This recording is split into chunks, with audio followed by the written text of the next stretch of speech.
Um dos grandes problemas da construção civil está relacionado ao rebaixamento do nível d'água ou rebaixamento do lençol freático. Então, qual o motivo desse procedimento ser tão preocupante? É isso que a gente vai entender agora. Vejam só esses dois panoramas, uma mesma edificação em fundação superficial, pode ser um bloco ou uma sapata, mas nesse caso nós temos aqui um nível d'água com uma fundação submersa, ok? E nesse caso um outro panorama no qual houve um rebaixamento desse lençol freático que antes estava submerso à fundação e fez com que minha fundação ficasse aí sem água atuando nela, né? Sem esse nível d'água aqui submergindo a minha fundação.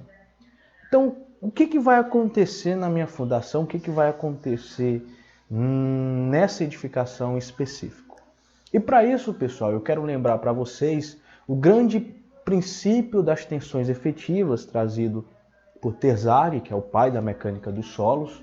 Então essa é a famosa fórmula, né, o princípio das tensões efetivas, que fala que a tensão total no maciço de solo vai ser igual à soma de duas parcelas, que é justamente a tensão efetiva mais a poropressão.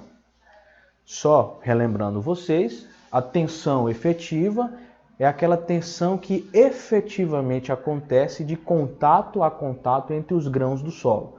Ou seja, aqueles contatos entre as partículas do solo é justamente a tensão efetiva. E a poropressão, também chamada de pressão neutra, é a pressão da água. Okay? Não vou detalhar especificamente essa fórmula, depois a gente vai ter uma aula que eu posso trazer isso com mais clareza. Mas entenda, por que a tensão efetiva, só lembrando? Esse nome efetivo, pessoal, é porque todos os parâmetros de deformabilidade do solo e também de tensão, estado de tensão dentro do meu maciço de solo, está relacionado à tensão efetiva. Então, isolando ela, minha tensão efetiva é igual à tensão total menos a pressão neutra ou poropressão. Esse é o princípio, né, das tensões efetivas aí trazida por Terzaghi. E agora vamos entender isso, tá? Primeira coisa, imaginemos, só para lembrar para vocês, um carregamento qualquer num solo, o que isso vai refletir no meu estado de tensão? Se eu olhar um carregamento aqui Q qualquer no meu solo, tá? Imagine que aqui essa linha é um solo, o que vai acontecer? Nesse solo vai acontecer um acréscimo de tensão, certo? Ou seja, quando eu aplico uma tensão no meu solo, isso vai gerar acréscimo de tensão que depende da profundidade, do tipo de carregamento, e não é detalhe agora disso. Mas entenda que vai acontecer um acréscimo de tensão, ou seja, vai aumentar as tensões do maciço, obviamente. E perceba, esse acréscimo de tensão se reflete justamente dentro dessa forma, ok? Então, um carregamento gera um acréscimo de tensão. Mas aí, o que tem isso a ver com rebaixamento? Tem tudo a ver.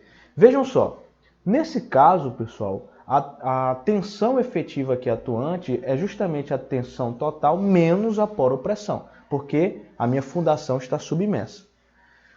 Quando eu vou para o segundo caso, que é esse rebaixamento, pessoal, essa tensão efetiva ela é igual à tensão total. Isso aqui no nível da minha fundação. Porque agora não há parcela de poropressão. E perceba, a poropressão ela é negativa aqui. Portanto, quando eu tiro ela, essa tensão efetiva aumenta. Certo? Ou seja, pelo fato de não haver mais a poropressão, a tensão efetiva aqui irá aumentar. Isso é a mesma coisa de eu aplicar um sigma, um delta sigma, ou seja, um acréscimo de tensão. Em outras palavras, pessoal, o rebaixamento do lençol freático é a mesma coisa de eu estar carregando o meu terreno com um determinado carregamento. Então, se eu carrego o meu terreno, isso vai me gerar recalques. Por isso que quando ocorre um rebaixamento do lençol freático, eu tenho que ter muita preocupação nas edificações vizinhas.